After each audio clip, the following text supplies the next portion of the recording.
Владимир Путин Кремльде қорғаныс министрлігінің басшыларымен кездесіп, армияны реформалаудың негізгі бағыттарын айқындады. Ресей президенті ұзаққа созылған соғыста үздіксіз логистика мен пилотсыз жүйелердің маңызы артқанын атап өтті. Ол дрондарды қазіргі заманғы ұрыстың басты қаруы деп атады. Осыған орай қорғаныс министрлігі пилотсыз жүйелер әскерінің бас қолбасшысы етіп генерал-полковник Денис Ляминді тағайындады. Бұл қадам дрондар үшін жеке әрі дербес қолбасшылық құрудың басы деп бағалануда.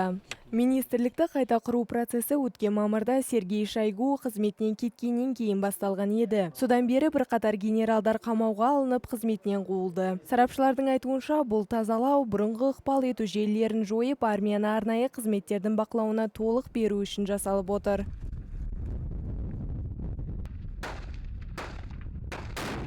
Бұқаралық ақпарат құралдары бұл ауыс-түйістердің екі жақты мақсаты бар екенін жазады. Біріншіден, армияны созылмалы соғысқа бейімдеу, екіншіден Путиннің әскери басшылыққа деген жеке бақылауын күшейту. Енді басты лауазымдарға ресурстарды реттеп, өндірісті үйлестіре алатын технократтар келуде.